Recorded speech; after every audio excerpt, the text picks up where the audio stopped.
नमस्कार। विशेषच्या या भागामध्ये आपल्या सगळ्यांचं स्वागत। मी प्रसाद काथे। नागपुरात झालेल्या दंगलीचा सूत्रधार ज्याला ठरवलं गेलं त्याच्या घरावरची कारवाई ही नागपूर मनपाच्या साठी गले की हड्डी बनली आहे। कारण ती कारवाई करण्याच्यासाठी सरसावलेल्या नागपूर महानगरपालिकेचं हसं झालंय। पालिकेला स्वतःच्याच कारवाईला थांबवावं लागलं कारण न्यायालयानं पालिकेला तसे आदेश दिलेले आहेत। एक साधी चूक नागपूर पालिकेच्या कार्यपद्धतीवर प्रश्नचिन्ह उपस्थित करून गेली आहे आणि म्हणूनच फहीम खानच्या घरावर म्हणून निघालेली कारवाई ही थांबली आहे।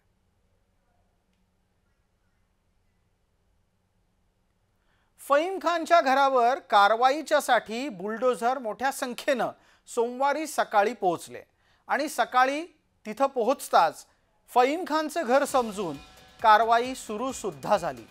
फहीम सध्या पोलिसांच्या ताब्यात आहे।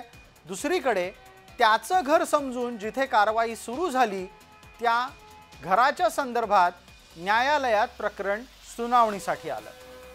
घराच्या अतिक्रमित भागावर बुलडोझर चालवण्यासाठी पालिका पुढे सरसावली खरी, पण त्यांची एक चूक ही पालिकेच्या कारवाईवर प्रश्नचिन्ह उपस्थित करून गेलेली आहे।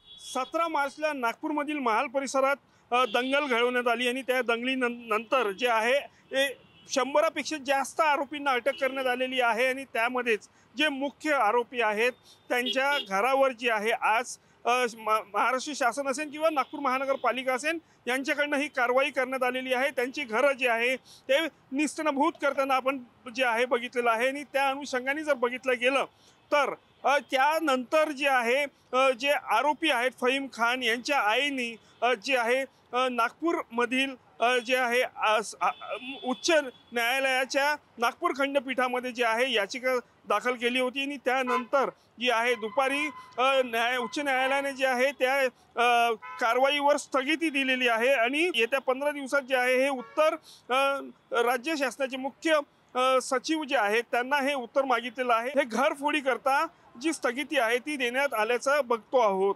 व्हिडिओ जर्नलिस्ट शिव नारायणसह हितेश मेश्राम, जय महाराष्ट्र न्यूज, नागपूर। हा फहीम आहे तरी कोण ज्याच्या विरोधात इतकी कारवाई करण्यासाठी पालिका सरसावली ते जाणून घ्या। फहीमला नागपूरच्या दंगलीचा सूत्रधार म्हटलं गेलेलं आहे। सध्या त्याला पोलिसांच्या कोठडीत ठेवण्यात आलंय।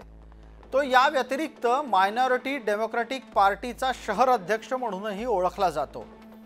जवळपास 38 वर्षाचा फहीम 10वी पर्यंत शिकलेला आहे। राजकारणामध्ये त्याचा प्रवेश बऱ्याच आधी झाला। त्यानं नागपुरातून लोकसभेची विधानसभेची निवडणूकही लढवली, पण त्यात त्याला यश मिळालं नाही। नितीन गडकरींच्या विरोधामध्ये लोकसभा निवडणुकीत त्याचा पराभव झाला।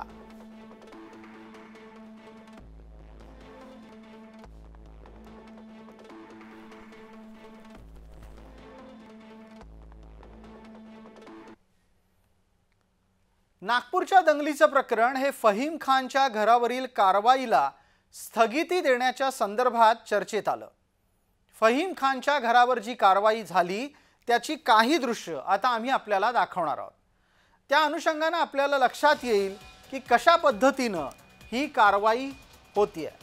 बुलडोझर वापरून फहीम खानच्या घरातलं अनधिकृत बांधकाम पाडण्याच्यासाठी पालिका सरसावली खरी, पण हे घर फहीम खानचं नव्हतंच। हे घर फहीमच्या आईचं होतं। या घरात झालेली कारवाई ही फहीमच्या आईच्या घरावरची चुकीची कारवाई ठरली आणि म्हणूनच उच्च न्यायालयानं 15 एप्रिलपर्यंत नागपूर महानगरपालिकेला या कारवाईच्या बद्दल उत्तर देण्याचे निर्देश दिलेले आहेत। माननीय उच्च न्यायालय यांनी फहीम खान ची आई जहरुन्निसा खान आणि अब्दुल हफीज यांच्या 2 याचिका दाखल केलेल्या होत्या।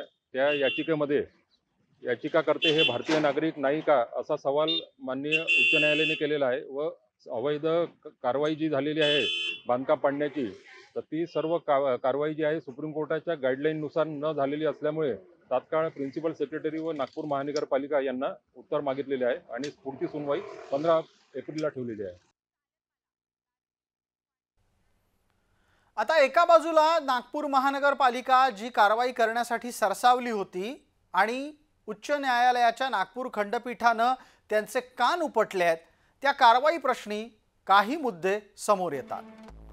पहिला मुद्दा तर स्वाभाविक आहे की नागपूर महानगरपालिकेला घरमालकाचं नाव का ठाऊक नव्हतं, कारण फईमचं घर म्हणून जे घर त्यांनी पाडायला घेतलं ते फईमचं घरच नाहीये. नागपूर पालिकेला अशा प्रकारची कारवाई करण्याचे आदेश कुणी दिले? इतक्या घिसडघाई पद्धतीनं कारवाई का झाली? आरोपीच्या मालमत्तेवर कारवाई अचानक का करण्यात आली हाही प्रश्न आहे. कारण जर अतिक्रमण असेल तर ते पूर्वीपासूनच आहे, मग कारवाई आधीच का नव्हती झाली? आरोपी नसलेल्या व्यक्तीच्या घरावरही अचानक कारवाई होण्याचं कारण काय हा प्रश्न आहेच. जामीन मिळणे हा एमसीआरचा जरी एमसीआर नंतरचा जरी भाग असला तरी नवीन जो BNS कायदा आला आहे त्याच्यामध्ये पहिले जसे 15 दिवसात आपण PCR घेऊ शकत होतो, आता नवीन कायद्याप्रमाणे आपण 40 दिवसात कोणत्याही 15 दिवस आपण त्याचा PCR घेऊ शकतो. त्यामुळे त्याचे इल ट्रीटमेंटचे ॲलिगेशन्स होते त्यामुळे आपण MCR केला होता आणि ते MCR मुळे आता आपण त्याचा केव्हाही 40 दिवसाच्या आतमध्ये PCR घेण्याचा. विशेषतः या भागामध्ये तुर्तास इतकंच. आपण पाहत रहा फक्त जय महाराष्ट्र.